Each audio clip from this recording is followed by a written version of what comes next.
नमस्कार, मैं अंजलि मिश्रा। स्वागत है आपका द न्यूज में। आपको बता दें कि आज एक बहुत अहम फैसला आने वाला था और जो मामला था वो दिल्ली वर्सेस केंद्र सरकार को लेकर था कि आखिर किसके हाथ में कितनी पावर है और कौन दिल्ली को सुचारू रूप से जो है चलाता नजर आएगा। ऐसे में सुप्रीम कोर्ट द्वारा अहम फैसला लिया गया है और इस दौरान कई सारी टिप्पणियां की गई है। कुछ फैसले करने का अधिकार दिल्ली सरकार को दिया गया है तो कुछ का अधिकार जो है केंद्र सरकार में बांटा गया है ताकि आरोप प्रत्यारोप लगाने का मौका ही नहीं मिले। जिसके पास जो सेक्शन है उस सेक्शन को उसे देखने की जरूरत है, एक साथ बैठकर विचार विमर्श कर आगे का काम करने की जरूरत है। यानी साफ तौर पर सुप्रीम कोर्ट ने यह आरोप एक दूसरे पर एलिगेशन लगाने का जो मुद्दा था उसे ही अपने इस आप कह सकते हैं कि फैसले से समाप्त कर दिया, क्योंकि प्रॉपर तरीके से उन्होंने कामों को दो यानी केंद्र और दिल्ली के बीच में डिवाइड कर दिया है कि कौन कौन से सेक्शन केंद्र के पास रहेंगे, कौन कौन सी चीजों पर केंद्र का अधिकार रहेगा जिस पर वो फैसले बना सकती है और कौन कौन सी चीजों पर दिल्ली सरकार का अधिकार रहेगा जिस पर दिल्ली सरकार फैसले अपने हिसाब से बनाने के लिए बाध्य है।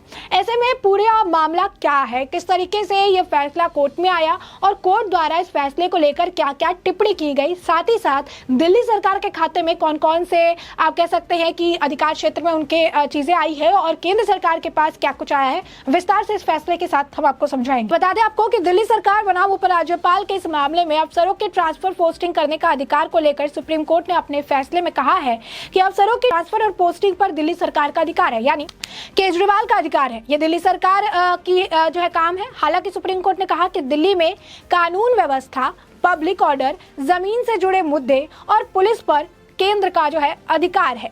बाकी मुद्दों पर प्रशासनिक अधिकार दिल्ली सरकार के पास है और एलजी दिल्ली सरकार की सलाह पर सहायता के लिए बाध्य है। सुप्रीम कोर्ट ने यह भी कहा कि केंद्र द्वारा सभी विधायी शक्तियों को अपने हाथ में लेने के संधिया प्रणाली समाप्त हो जाती है। संघवाद के सिद्धांत का सम्मान किया जाना चाहिए। केंद्र की सभी विधायी नियुक्ति शक्तियों को अपने हाथ में नहीं ले सकता। अगर चुनी हुई सरकार अधिकारियों को नियंत्रित नहीं कर सकती है तो वह लोगों के लिए सामूहिक दायित्व का निर्वाह कैसे करेगी। यानी एक कटाक्ष भी था। उन्होंने ये भी कहा कि अगर चुनी हुई सरकार जो है अगर वो अधिकारियों को ही नियंत्रित नहीं कर सकती तो वो लोगों के सामूहिक दायित्व को आखिर कैसे उसको निभाएगी, कैसे उसको अपने साथ रखेगी।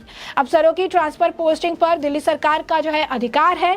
चुनी हुई सरकार में उसी के पास प्रशासनिक व्यवस्था जो है वो होनी चाहिए। अगर चुनी हुई सरकार के पास ये अधिकार नहीं रहता तो फिर जवाबदेही की ट्रिपल चेन जो है पूरी नहीं होती। CJI D Y Chandrachud, justice M R. Shah, justice Krishna Murari, justice Hima Kohli और जस्टिस पी.एस. नरसिम्हा की संविधान पीठ ने कहा कि यह जो मामला है सिर्फ सर्विसेज पर नियंत्रण का है। हम जस्टिस भूषण के 2019 के फैसले से सहमत नहीं है। यह फैसला बहुमत का सभी जजों की सहमति से है। जस्टिस भूषण ने कहा था कि सेवाओं पर केवल केंद्र का अधिकार क्षेत्र है, लेकिन दिल्ली सरकार की शक्तियों को सीमित करने के लिए केंद्र की दलीलों से निपटना आवश्यक है।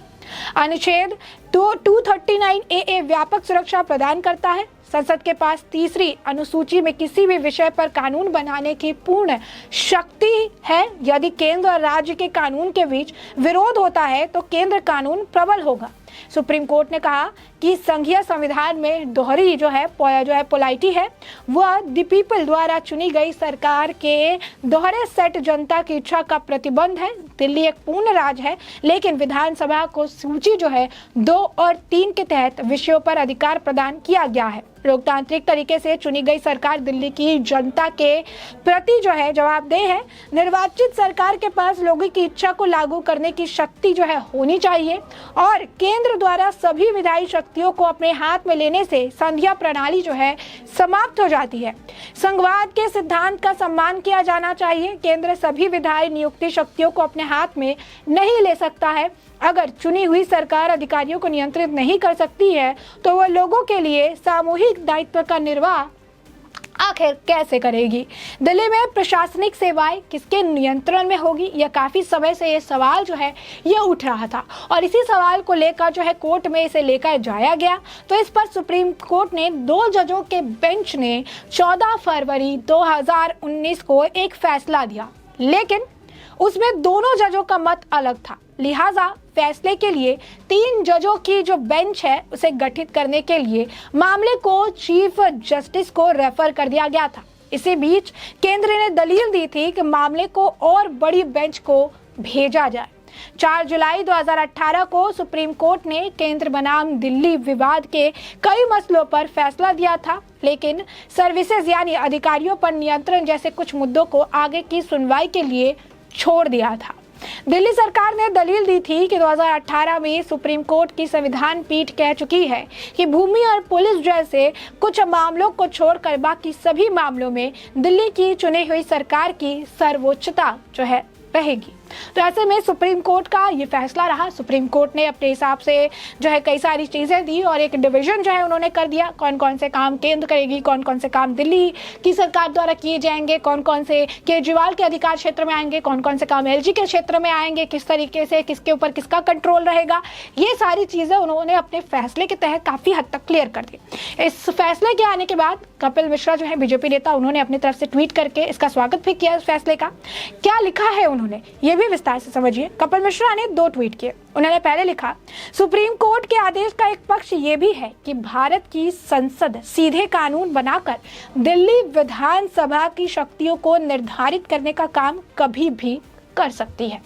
तो एक ये पॉइंट जो है, ये इंपॉर्टेंट पॉइंट आप देखिए जो कोर्ट द्वारा एक पक्ष में ये रखा भी गया। दूसरा उन्होंने लिखा है, सुप्रीम कोर्ट को संवैधानिक पीठ का दिल्ली के बारे में दिया गया फैसला स्वागत योग्य है। शीला दीक्षित जी और खुराना जी के समय से चला आ रहा विवाद समाधान की तरफ बढ़ा है।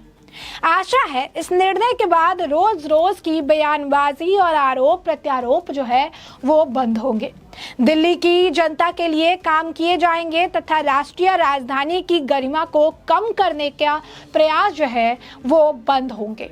तो आप देखो किस तरीके से ये जो है टिप्पणी जो है कई सारे पॉइंटर्स में आप देखेंगे कि एक तरह से जो काम डिवाइड कर दिए गए, शक्तियां जो है डिवाइड कर दी गई है, पावर रूल जो है वो डिवाइड कर दिया गया है कि किसके में क्या चीज़ें रहेगी, किसके रूप से आप देख सकते हैं कि किसके पास क्या शक्तियाँ जो है रहेगी। और इस पर भी जो है बीजेपी इस फैसले का स्वागत भी कर रही है।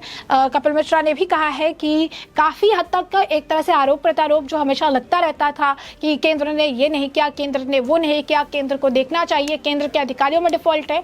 अब ये जो आरोप लगाने का जो एक आप कह सकते हैं कि इन्हें मुद्दा मिलता था, उस मुद्दे को ही सुप्रीम कोर्ट ने समाप्त कर दिया और स्पष्ट तौर पर यह क्लियर कर दिया कि आपके अधिकार क्षेत्र में आए हुए हर काम में अगर कोई गलती होती है तो आप दूसरे पर आरोप नहीं लगा सकते हैं, क्योंकि यहाँ पर आप अपने पावर को एक्सरसाइज कर सकते हैं और यहाँ पर हुई गलती के लिए डायरेक्टली जिम्मेदार जो है आप खुद होंगे। और ऐसे में अगर अधिकारियों से रिलेटेड डिफॉल्ट होता है, आरटीआई की रिपोर्ट में ऐसे कुछ खुलासे हो जाते हैं, तो इसके लिए स्पष्ट तौर पर चूंकि अधिकारियों का जिम्मेवारी आपकी है तो दिल्ली सरकार यानी केजरीवाल सरकार इसके लिए जिम्मेवार रहेगी। लोगों की भी राय देख लेते हैं क्या है।